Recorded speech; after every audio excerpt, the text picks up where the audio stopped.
decided to do my first solo vacation to San Francisco, where I had never been before. I was having kind of a bad breakup period, and I wanted to start the year off right. So I decided February 2020, this is my year. Nothing will go wrong in February 2020. You heard. But I did everything. I booked the hotel, I got some tickets for a nice storytelling show in town, and I flew out there. Immediately had a great time. I got into a cab. Shirley, my cab driver, she's a local from the area, born and raised in Oakland. And I was like, I'm born and raised in Brooklyn. We're rare breeds. And we bonded over gentrification. All the victimhoods things of like, yogurt shops and overpriced clothing that they only have like 10 pieces of jeans in the store. And we were bonding. And then she went, oh, where am I taking you? What hotel are you at? And I went, oh, the Hotel Whitcomb. And I've never seen joy leave a face so fast. And she fully turned around, which is a safety hazard. She turned around and I said, the what? And I said, the Hotel Whitcomb. And she went, are you sure? And I like checked my phone for some reason. I went, yeah, it's the Hotel Whitcomb. She went, be careful. And I was like, what do you mean? She's like, it's a dangerous area, just like be careful. And I was like, Shirley, I'm a city boy, I can handle these streets. Nothing's new to me. And she went, okay, trust your instincts. If it doesn't feel right, it doesn't feel right. Just, try to take care of yourself. I was like, I got this. Confidence. I was born in Carroll Gardens. The toughest name. No. So she lets me out. I wave goodbye. I tip well, thank you. And I look at the hotel, and I kind of feel like she's dropped me off in an entirely different era, because it looks like the oldest establishment in the area. There's a theater across the way that's doing a production of Hamilton. There are a couple of different porn shops down the way with bright neon signs. But this hotel looks like F. Scott Fitzgerald stayed there recently. And going in, it feels even more like that. Like there's a little bar with a guy in a bow tie, like whatever this is that we do in the bar. Is that polishing? I have no clue. But the customers all look like they're like, I'll have another martini, barkeep. And I'm very confused. The lights are dim. It's not my thing. But I check in, I go, oh, thank you. I get in the elevator, I hit 3rd floor. It goes, the doors open. I am in the basement. I did not ask to be in the basement. Nor did anyone else. I take a look outside. There is no one there. All I see is a long, long hallway of white doors painted over with locks on the outside.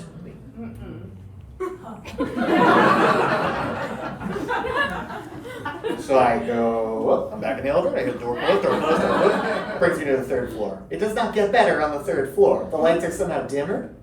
The ceilings are very high. It's like the Barton Fink Hotel. Not a lot of Barton Fink fans. It's like the 1408 Hotel.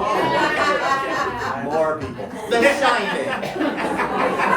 I'm trying to tell you it was creepy. It was a creepy establishment. There's like shag carpet everywhere, chandeliers. Not very good. I get into my room very quickly. No one else is on this long hallway. It's just me. I get in my room. I check around. I'm also a rather nervous person, so I usually check all the doors for any killers that might be hiding inside. I've watched the television program Luther too many times. So I'm opening closets, I'm looking inside, I'm checking the bathrooms. I noticed there's a weird smell in the bathroom that I can't place, and there's a bit of an odd stain on the wall, but I'm not going to let that bother me. This is my solo trip. I get in, I drop everything off, and I go, okay, I'm not going to stay here long. I'm going to go out, and I leave, I go to the movies, I get in the elevator, it goes to the basement, and I go, that's weird! And I go to the lobby, and I depart to a movie. Have a lovely night on the town with myself. That sounded strange, but you know what I mean. I'm not the creepy one, the hotel is. I come back to the hotel, ready to, take a night, go to museums tomorrow morning. I get in with, it looks like a mom and a young high school aged girl. We get in, we hit 3, they hit 2. It goes to the basement. Again, I'm still rattled by this, and I'm expecting to comfort these people because it's odd. But the daughter just goes, just like I thought.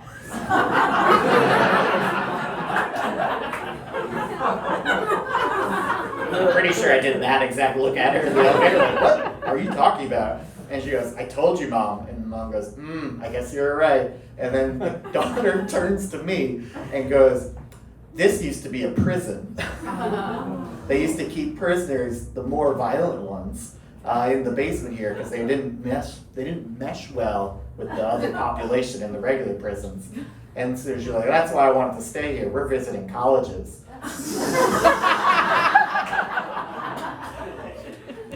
I go, why are you talking to me and telling me these upsetting things? And they're like, well, you'll be fine, I'm sure, like you and your partner or whoever will. And I was like, I'm on a solo vacation.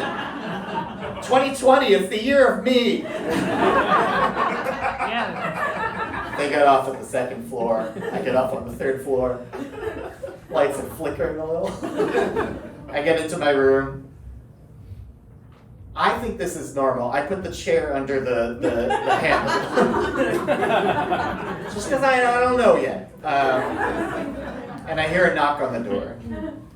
And I go to the peephole and I see a woman. She's dressed in winter clothes. It's very warm in San Francisco, but she's dressed in winter clothes, long flowing scarf around her neck. I don't know better. I know I said I'm nervous, but I was like, oh, a person, cool. And I opened the door, I'm like, hello. And she goes, you got the stuff? No. And I go, no, I have my things. And she goes, the K, where's the K? And I go, I don't know what you're talking about. And she goes, well, where's Michael? And I go, my father? He's back in Brooklyn. He has a doctor's appointment. And she goes, are you fucking with me? And I go, I do not understand what's happening. I do not have what you're looking for. I gotta go. And I close the door. And then I take a step back and I take a step forward and I look through the people and she's staring right through me as if she can see something. It's off-putting, and I continue to look at her, and then finally she walks away, and I wait a minute and then I open the door to see where she was, because it occurs to me I'm in a hotel that used to be full of prisoners. I did not touch this person. Ghost. I'm thinking ghost. I think we all would have thought ghost. You would have. Well, you're more street smart than me. So I looked out to be like, I have to at least see her exit. And I look out, she's gone. There's no way she could have gone that fast. There's a very long hallway. There are no exits that I could see. She's no longer there. So I close the door, I lock the door, I put the chair under the door, I put more things on top of the door. I take a step back, and I make a very quick decision that I'm not going to go to sleep tonight. I'm going to stay up and make sure I don't die. So thankfully BBC America is playing the Now You See Me movies, so that's my entertainment. And I'm looking around more for what is going to happen, what am I missing? And I'm seeing there's a rather large grate above the bed, a little too large. It's not an AC grate. It's like a person grate, a merciless kind of grate, which is not very comforting. And so I'm sitting on the bed, all the lights are on, and it is a long night. I'm texting my sister, who's not very helpful, she's my older sister, and she's like, you'll be fine, like go to bed. I'm like, I cannot go to bed, there might be a ghost. And she was like, why would they kill you? You're not that important. Very comforting. And I'm on the bed and I'm listening. If you're alone in a hotel and there's almost no one on the floor, every sound comes to you first. There are groans in the building that I could not determine what they were, but some of them, and I'm not making this up, premise of the show. It was like a like something was thumping. I couldn't tell if it was coming closer or not, but it definitely there was a grinding noise at a certain point that I couldn't tell if that was an AC. But it had the tenor, the more you heard it, it started off as like,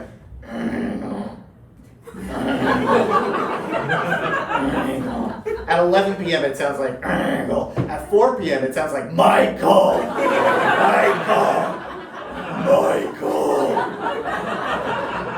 At 8 a.m. it sounds like Michael's son Zachary. Academic probation, Michael's son Zachary. High school. It's not a very good time for me. It gets to be breakfast. I move everything off the door. I run outside. I'm running down into the area. I take the elevator down. It goes to the basement again. I'm like, no, thank you. And I go back up to the lobby. I'm racing through San Francisco. I forgot Google exists and I could look for other hotels. I need to visually see the hotel. I need to be in there and ascertain the spooky vibes. And I found one in the Chinatown district of San Francisco. Where I walked in, it was so bright, it was so clean. They had hand sanitizer on the things. And I was like, I don't know why you have that, but I love it. I want to be clean. Please cleanse me. February. It's February. I wasn't reading the news.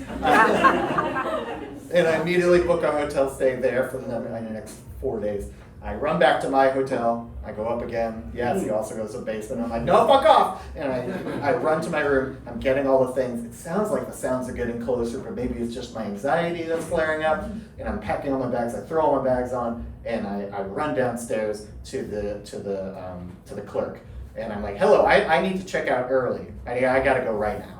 And I'm a little panicked and flushed, and so she's also a little panicked. I'm like, oh, we're so sorry. And she starts asking me exit interview questions. I'm like, was there anything wrong with your stay?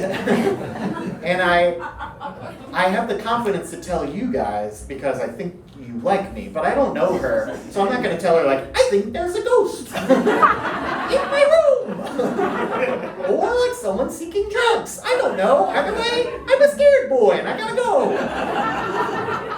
So I was just like, oh no, I just have to go. I just have to go. Which no one accepts in hotels. They're not like, you just have to go. They're like, was it the room? We can comp you for a night, or if you'd like a drink at the bar. I'm like, no, it's not the hotel. It feels like they've maybe had this a few times, and they're desperate to keep clientele. And I was like, I just have to go. And they're like, well, we're so sorry. We'll try to get this sped up for you. We just we'll do the best we can. But what is there any reason for this? And before I say the next part, I have to get a verbal confirmation that y'all are on my side. There's no take backsies. Because my brain function was very not good in this moment, and so I processed very quickly. I can't say the ghost thing. I can't say I was scared by someone seeking drugs. And now all I'm thinking about is drugs and how I would prefer to be on drugs. Drugs. And I blurted out, my friend overdosed. No take backsies. I know that's not nice to say. She moved so fast. She got everything ready for me. She handed it to me. She was like, full refund. And then she took my hand. No take backs. You would have done the same. She took my hand and was like, it's so hard. I understand. It's so hard. My friend does that. You just can't blame them. And I muttered yeah, it's an addiction. It's not their fault. It's an illness. We all have illnesses. Some have anxiety. Some have drug addiction. And she gave me a full refund, which she was like, we never do this, here's a full refund. And I said thank you, and then I ran away, put my stuff in a cab, went over to the Chinatown Hotel. I had a lovely stay. San Francisco is amazing. The Chinatown Marriott, so fun. Great storytelling shows out there. I walked the streets perpetually afraid of running into this hotel clerk. And I have not really lived down the shame of this lie. But I did get a full refund. So that's pretty good. Thank you very much.